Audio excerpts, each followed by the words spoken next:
I'm Marcelo Torres, and this is SBT, one of the leading TV networks in Brazil. I am host of the political debate program Crosstalk. I'm very pleased to be with you at this very important event. We are India's largest 24-hour news network, and I look forward to the opportunity of talking about BRICS. My name is Criselda Lewis from the South African Broadcasting Corporation. See you in Beijing. I look forward to welcoming my counterparts from the other BRICS countries in a first ever five-way televised debate.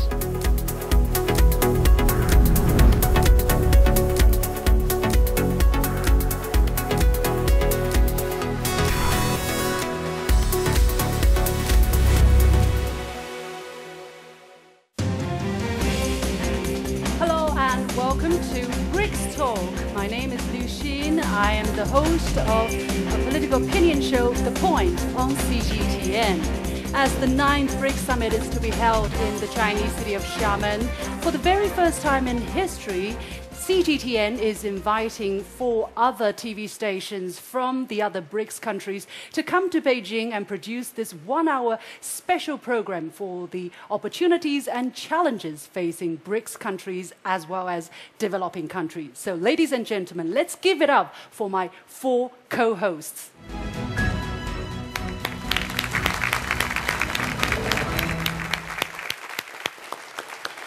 Let's meet them. They are Peter Lavelle from RT. Vishnu Sharma from NDTV India. Thank you. Criselda Lewis from South African Broadcasting Corporation.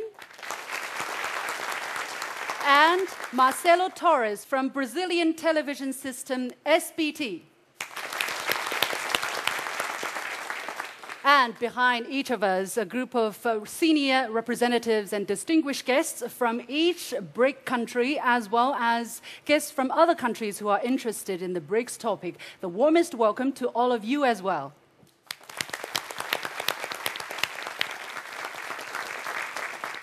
Now, this year's BRICS Summit is to be held under the theme BRICS, Greater Partnership for a Brighter Future. So the world is watching closely how BRICS countries can expand their common grounds amid differences. This is also the answer we will be looking at today. It was the best of times. 5 developing countries has emerged as a new engine of growth. A multi-layer cooperation platform has taken shape. 经过10年发展，金砖国家合作已经是枝繁叶茂、树大根深。 A new bank has given developing countries a louder voice. It was also the worst of times, when the world economy goes at a sluggish pace. Anti-globalization, protectionism, and populism from the West grow stronger.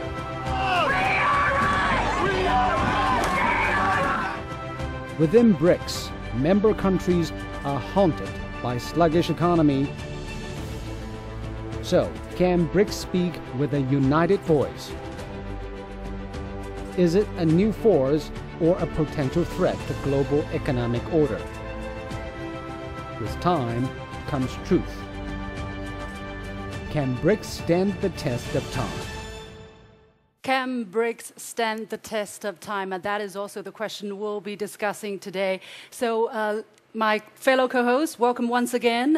Before we go into our specific segments, let's have a quick introduction to tell our audiences what exactly we have come here, what questions we'll be asking, our guests, and what do we want to take away from this forum. I mean, from China's perspective, we understand that altogether our population is about 3 billion. Our economy is almost a quarter of the global GDP, and our economic growth altogether is almost half of the world's economic growth. And in terms of global governance, we are way below their standards. Yeah. And this is what China would like BRICS countries, together with developing countries, to achieve, to have more equitable, more fair international governance so that, people in developing countries' interests can be better represented.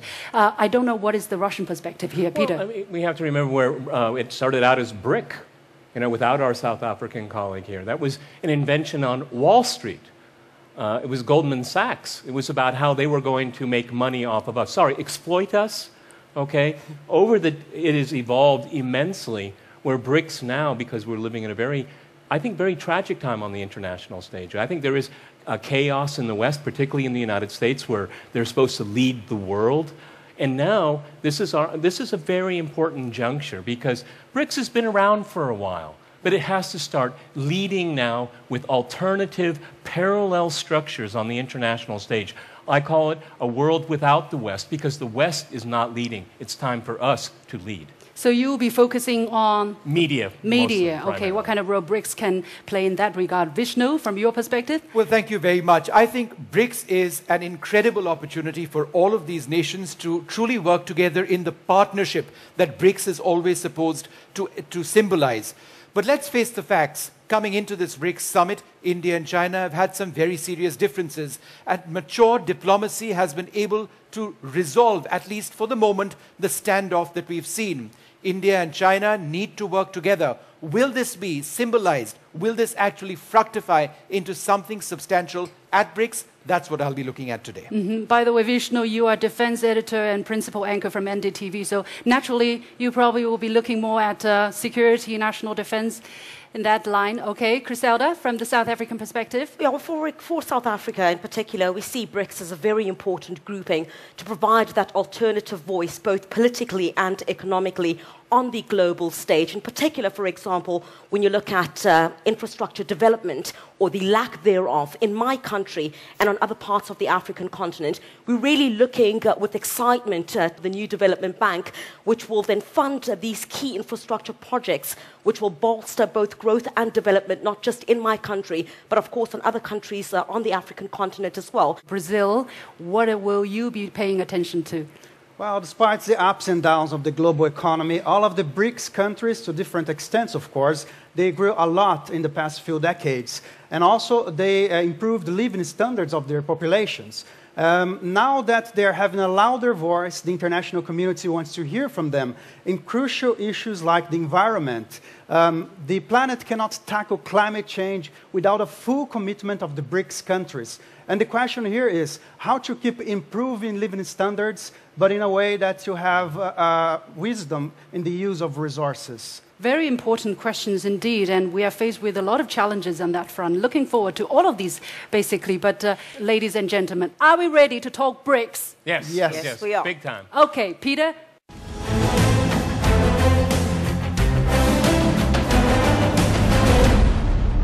You know, one of the things that I find very interesting is that all of these countries together, and I think it can create a demonstration effect. People will follow BRICS as well, our neighbors in each specific case. But we have to get our message out. And one of the things that really I find very pressing and very bothersome is that we still have Western narratives that dictate what we talk about. It's about media. And we have, since the 2008 financial meltdown, we have a lot of media that's very concentrated. It isn't concentrated in the countries that we come from. It remains in the West. And I look at all of our logos here, you know, and I'll go to our Indian colleague first. I mean, we are necessary. Why are we necessary? I would say we have to break the monopoly of Western narratives about our parts of the world, because they still dictate the pace. That's right. I absolutely agree with you. I really believe that BRICS is an organization which can, in effect, threaten or perhaps potentially even replace G7. If you look at the creation of the BRICS Bank, that's certainly something which lends a lot of power, potentially, to all the BRICS nations. When I hear the phrase in Western media, the international community says, the international community thinks, the international community promotes, what are they talking about? Because they're not talking about us most of the time.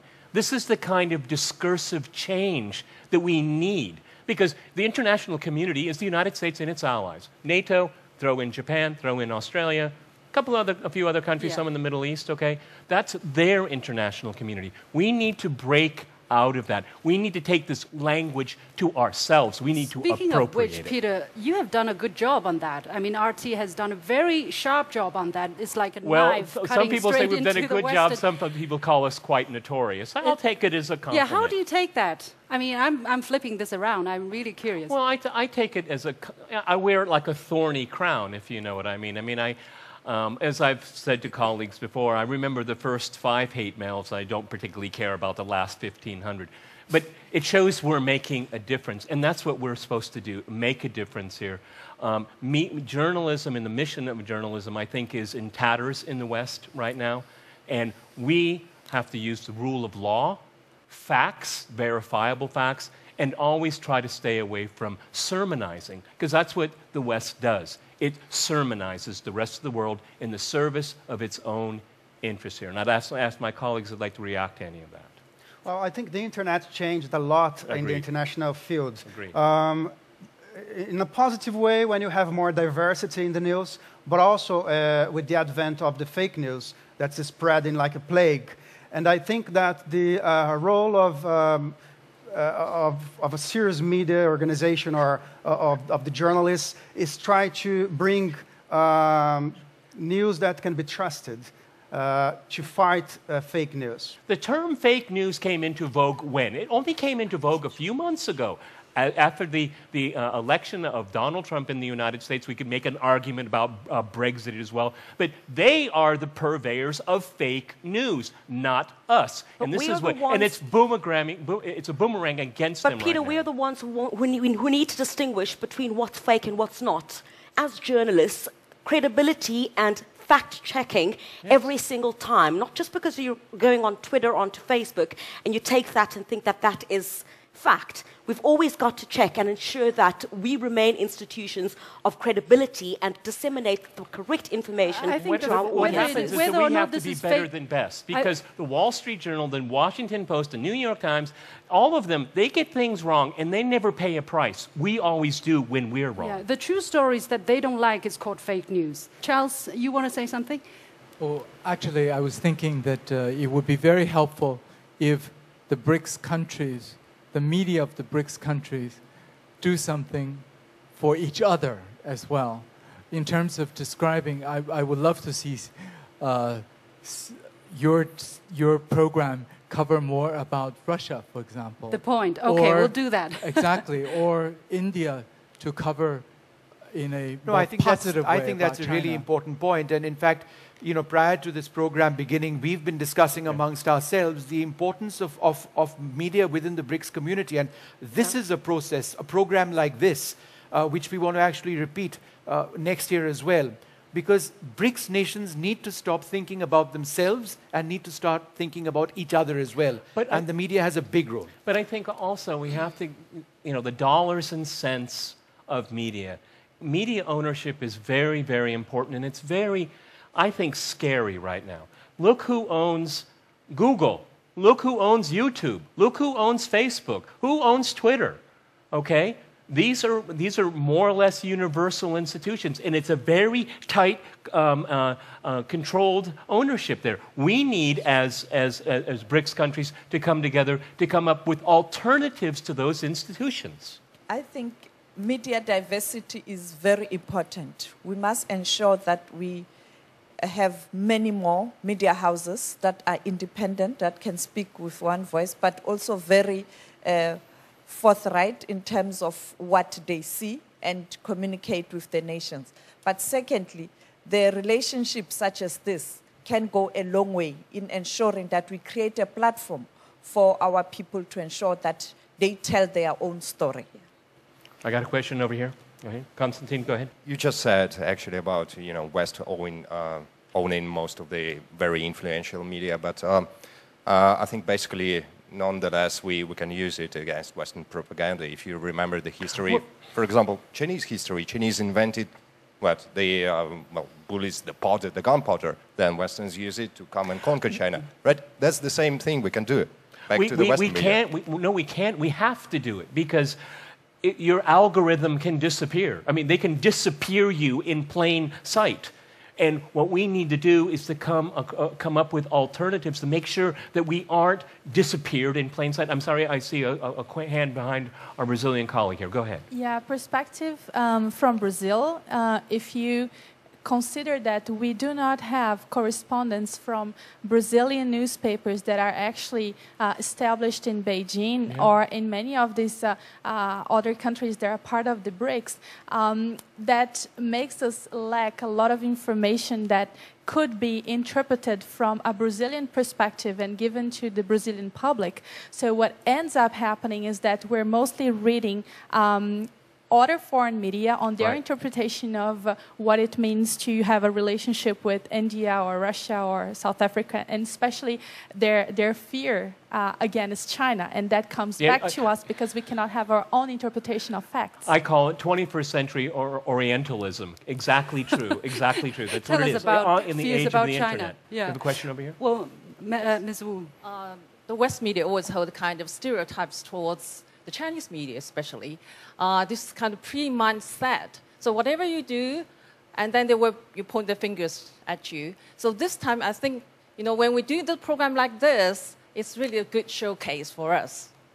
To voice out is really important. Yeah, and I think when it comes to television, all of us rely a lot on international news agencies. Yeah. And they are all concentrated in Western countries. Exactly. Of course, they have bureaus in other countries too. Exactly. But the kind of coverage they do in Brazil is not the same as the coverage they do in London, for instance. Yeah. And that's the kind of investment that we have to make. RT has set up its own news service. It's very, very expensive. You have to start from the very bottom. And we've put a lot of time and effort into it, and it's beginning slowly to pay off. But if we could partner all around the table, then you have diminished costs. I think we need to do something like that. I think there's a particular importance for us to know each other better, because we are cooperating, and we need to understand each other better. The countdown clock is there. Shall I continue, or you want to wrap it up? I'd like someone from our Indian delegation, real quick here before I get cut off here. I just wanted to point out how the Western media covered Olympics in Brazil. It was from the frame that Brazil is not a very secure country. China Olympics, the frame was too much pollution. And the Russian Olympics was all about mismanagement. Yeah. We can't hold Olympic Games. Okay, that's how the Western media looks at us. We end on my section with a very good example. Thank you very much. Thank you. Yeah, there are so many of these examples, really. Yeah. It's a very bloody history. But thank you very much, Peter, for the 9 minutes. It was great. Congratulations. Thank you. So now, time is on India's side. The floor is yours, Vishnu.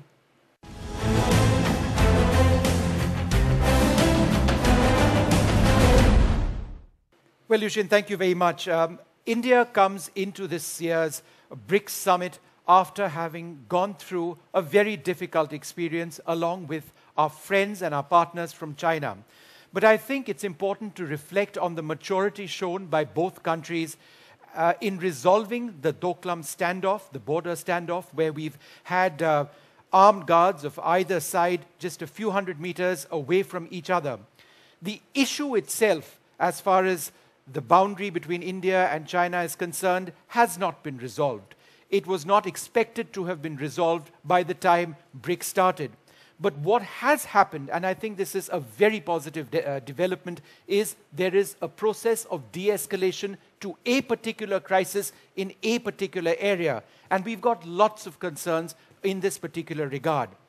It is so important to have had that element of de-escalation take place because, let's face it, China and India are not what BRICS is only about. BRICS is about our partner nations, and yes, India and China are very important partners and players within the BRICS process, but concerns, and there are many between India and China, should not necessarily dominate the BRICS proceedings because there is so much more that BRICS needs to do. But I actually wanted to ask a question to some of our Chinese guests today. In fact, I wanted to go across to Mr. Yang Xiu of the China Institute of International Studies and ask you, sir, the first question. Shrill rhetoric in the media, whether it's from China or it's from India. We have won, we have achieved a great victory, we have taught the other side a message. At a time like this, when there has been successful diplomacy, is there a danger of shrill rhetoric from either side played out in the media? It's a very good question. Let me put it by this way. In English, there's a saying, there should be the dog swag the tail rather than the tail swag the dog. And we do have a lot of differences and sensitive differences between China and India. But in general, we do have a larger common ground and a common interest, including the cooperation and common interest in strengthening the BRICS. So compared with the whole dog and the tails, we need to be more smart and more rational. That is the common principle for both of the capitals and both of the great peoples. Thank you so much. And you know, I mean, I really respect that perspective because there is so much more than the differences we have. No one is in denial of the differences, but the fact of the matter is we need to focus on so much more. One of the key elements of that is trade between the two countries. And we've actually got guests over here who are businessmen and business leaders within the BRICS process. And I just wanted to go across to one of them. Sukrit Chadha deals with textiles and fabric. Sukrit, let me ask you this. This frightening Doklam standoff, fortunately it's ended. Was it potentially going to affect your business and your equations between India and China from a business standpoint? You see, China and India population all put together is about 2.6 billion on the globe. And overall BRICS population is 50% on the globe. And if this thing was not resolved, you know, it was in fact affecting the business because there's, you know, a lack of trust. Because we do businesses on investments. And once there is a fear that, you know, you might have some war or something, the investments can't be put, you know, on either side. You know, so it's a very sigh of relief, and I hope the two leaders, President Xi and PM Modi, they will try and resolve it in an amicable manner so that the business and the trade doesn't get affected. Thank you. I also wanted to flip the question somewhat, go across to Madhav Nalapat. He's the UNESCO Peace Chair at Manipal University in India. And be somewhat more cynical, perhaps, and ask the question, can we realistically have BRICS working without India and China talking in the way that they need to be talking? Well, Vishnu, I'd like to say that we saw from our Chinese friends that the tone would be different. Now, I just want to point out the old Latin point about the tertius gardens, the third party. The fact is that if India and China collide with each other, neither country will gain, some third parties will gain. So you have that kind of situation between India and China. Now, I was quite confident, frankly, that the leaders of the two countries, Prime Minister Modi and President Xi Jinping, will ultimately resolve this for the simple reason, the higher you go in your analysis, that is, the more into the future you go, the broader you go in your analysis, the more comprehensively you grow in the relationship between India and China, not just Doklam, not just a 4,000-kilometer boundary, but a whole complex of issues in which India and China are working together and can work together. It's obvious that the two countries need to be good friends. So my expectation is that kind of a friendship will be further reinforced in BRICS. I was a little dismayed, you know, to see the extreme overreaction to what, in my view as a scholar, was a very minor incident. But I think there's a reason why the Chinese is overreacting, because over the past couple of years, there have been a series of examples or indications of the kind of hostility we perceive that the Indian governments and the Indian media has been adopting vis-a-vis China, with China as a potential target. I don't know whether my experts would agree with me, Charles.